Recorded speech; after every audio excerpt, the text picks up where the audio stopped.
ಈಗಾಗಲೇ ನಿನ್ನೆಯಿಂದಲೂ ಕೂಡ ಈ ಒಂದು ಕೇಸ್ನಲ್ಲಿ ಪೊಲೀಸರ ವರ್ತನೆ ಯಾವ ರೀತಿ ಇದೆ ಅಂತ ಹೇಳಿ ಈಗಾಗಲೇ ಗೊತ್ತಾಗಿದೆ. ಆ ಒಂದು ವಿಚಾರಕ್ಕೆ ಈಗಾಗಲೇ ಮಾಧ್ಯಮಗಳು ಕೂಡ ಪೊಲೀಸರನ್ನ ಪ್ರಶ್ನೆ ಮಾಡುವಂತ ಕೆಲಸವನ್ನು ಮಾಡ್ತಿದೆ. ಈಗ ವಕೀಲರ ನಿಯೋಗ ಒಂದು ಠಾಣೆಗೆ ಭೇಟಿ ನೀಡಿ ಅದ್ರ ಬಗ್ಗೆ ಮಾಹಿತಿಯನ್ನ ಕಲೆ ಆಗ್ತಿದೆ. ಅಂದ್ರೆ ಮಾಹಿತಿಯನ್ನ ಕೇಳಿದೆ, ಮಾಹಿತಿ ಹಕ್ಕು ಅಡಿ ಈಗಾಗಲೇ ಆ ಒಂದು ಮಾಹಿತಿಯನ್ನ ಕೊಡಿ ಅಂತೇಳಿ ಪೊಲೀಸ್ ಠಾಣೆಗೆ ಭೇಟಿ ನೀಡಿದೆ. ನಿಯೋಗದ ವಕೀಲರು ಇದ್ದಾರೆ, ನರಸಿಂಹಮೂರ್ತಿ ಅವ್ರನ್ನ ಮಾತಾಡಿಸಿ ಹೋಗ್ತೀನಿ.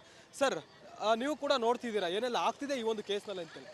ಕೊಲೆ ಆರೋಪಿಗಳು ಒಳಗಡೆ ಇದ್ದಾರೆ, ಈ ಶಾಮಿಯಾನ ಹಾಕೋದಾಗಿರ್ಬೋದು, ಬೇರೆ ಬೇರೆ ಡೆವಲಪ್ಮೆಂಟ್ ನೀವು ಕೂಡ ನೋಡಿದ್ದೀರಾ. ಈಗ ನೀವು ಭೇಟಿ ನೀಡಿದ್ದೀರಾ, ಏನು ಉದ್ದೇಶ?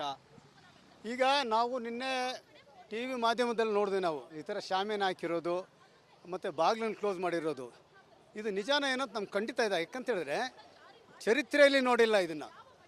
ಒಂದು ಠಾಣೆ ಅಂತ ಹೇಳಿದ್ರೆ ಅದು ಟ್ರಾನ್ಸ್ಪರೆಂಟ್ ಇರಬೇಕು. ಅದು ಈಗ ಅಲಿಗೇಷನ್ ಏನಂತ ಹೇಳಿದ್ರೆ ಇಟ್ ಇಸ್ ಅನ್ ಅಲಿಗೇಷನ್ ಅಂತ ಹೇಳ್ತಾ ಇದ್ರು. ಏನೋ ಅವ್ರಿಗೆ ಸ್ಪೆಷಲ್ ಟ್ರೀಟ್ಮೆಂಟ್ ಕೊಡ್ತಾ ಇದ್ದಾರೆ, ಅವ್ರಿಗೆ ಬೇಕಾದ ಬಿರಿಯಾನಿ ಬಿಡಬೇಕು, ಅವ್ರು ಸಿಗರೇಟ್ ಕೊಡಬೇಕು. Admittedly Darshan is chain smoker, ಅವ್ರು ಕೊಡ್ತಾನೆ ಇದ್ದಾರೆ ಅಂದ್ಬಿಟ್ಟು. ಈಗ ಇದೆಲ್ಲ ಹಾಕಿದ್ರೆ ಏನಾಗುತ್ತೆ ಅಂತ ಹೇಳಿದ್ರೆ ನಿಜ ಅಂತ ಆಗುತ್ತೆ, ಸತ್ಯ ಅಂತ ಆಗುತ್ತೆ. ಯಾಕೆ ಹಾಕ್ಬೇಕಿದು?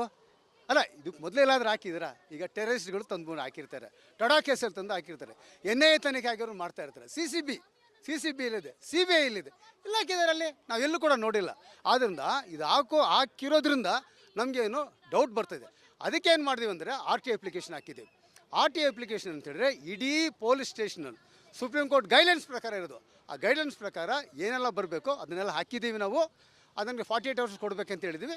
ನೋಡಬೇಕು, ಅವ್ರು ಕೊಟ್ಟೆ ಕೊಡಬೇಕು, ಇಲ್ಲಾಂದ್ರೆ ಅಪೀಲ್ ಹೋಗ್ತೀವಿ ನಾವು. ಸರ್, ಈಗ 144 ಸೆಕ್ಷನ್ ಜಾರಿ ಮಾಡ್ತಾರೆ, ಜೊತೆಗೆ ಇಲ್ಲಿರುವಂಥ ಜನರಿಗೆ 2 ಬ್ಯಾರಿಕೇಡ್ಗಳನ್ನು ಲಾಕ್ ಮಾಡಿಬಿಟ್ಟು ಯಾರನ್ನೂ ಬಿಡೋದಿಲ್ಲ. ಸಾಕಷ್ಟು ತೊಂದರೆ ಆಯ್ತು ಜನಕ್ಕೆ.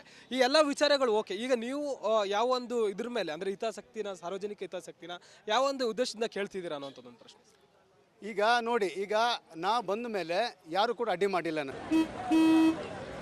ನಡಿ ಈಗ ಶುರು ಮಾಡೋಣ.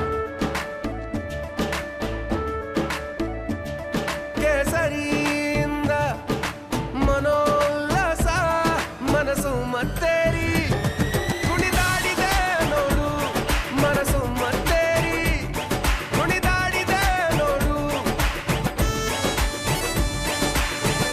ಕ್ಷಣ ಕ್ಷಣವೂ ಆಚರಿಸಿ ಕೇಸರಿ ಹಬ್ಬ. ವಿಮಲ್ ಬಾಯಲ್ಲಿ ಹೇಳಿ ಕೇಸರಿ. ನಮಗೆ ನಾವೇನು ಯಾವುದೋ ಕೇಸ್ ನಮಗಿಲ್ಲ, ನಮ್ಮದು ಬೇರೆ ಒಂದು ಇನ್ನಲ್ಲ. ಬಟ್ ನಾವು ಬಂದು ಪಬ್ಲಿಕ್ ಇಂಟ್ರೆಸ್ಟಲ್ಲಿ ಬರ್ತಾ ಇದ್ದೀವಿ ನಾವು. ಅಂದರೆ ಜನರಲ್ ಪಬ್ಲಿಕ್ಗೆ ಮೊದಲೇ ಸ್ಟೇಷನ್ ಅಂತ ಹೇಳಿದ್ರೆ ಜನ ಭಯ ಬೀಳ್ತಾರೆ ಸ್ಟೇಷನ್ ಅಂತ ಹೇಳಿದ್ರೆ. ಅಂಥ ಇದರಲ್ಲಿ ಹಿಂಗೆ ಬಾಗಿಲು ಹಾಕ್ಕೊಂಡು ಪೊಲೀಸ್ಗಳು ನಿಂತ್ಕೊಂಡು ಶಾಮಿಯಾನೆಗಳು ಹಾಕ್ಕೊಂಡ್ರೆ ಜನರಿಗೆ ಭಯ ಆಗುತ್ತೆ.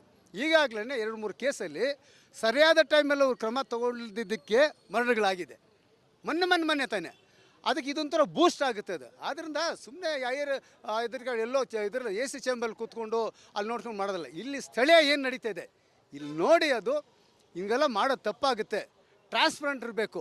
ಮತ್ತೆ ಸುಪ್ರೀಂ ಕೋರ್ಟ್ ಹೇಳ್ತಾ ಇರಬೇಕಾದ್ರೆ ಅದನ್ನು ಕೇಳಬೇಕಂದ್ಬಿಟ್ಟು ಅದು ಅರಿವಾಗಿ ಇದನ್ನೆಲ್ಲ ಮಾಡೋದು ತಪ್ಪು ಅಂತ ಹೇಳ್ತೀವಿ ನಾವು. ಅದನ್ನು ಜಯಪ್ರಕಾಶ್, ಇದಿಷ್ಟು ವಕೀಲರಾದಂಥ ನರಸಿಂಹಮೂರ್ತಿ ಅವರ ಮಾತು. ಅಂದರೆ ಇಷ್ಟೆಲ್ಲ ಆಗ್ತಿದ್ರು ಕೂಡ ಇಲ್ಲಿ ಸ್ಥಳೀಯವಾಗಿ ಏನೆಲ್ಲ ನಡೀತಿದೆ ಅನ್ನೋದ್ರ ಬಗ್ಗೆ ನಾವು ಕೂಡ ಪ್ರಶ್ನೆ ಮಾಡ್ತಿದ್ದೀವಿ ಅಂತ ಹೇಳ್ತಿರೋವಂಥ ಮಾತು.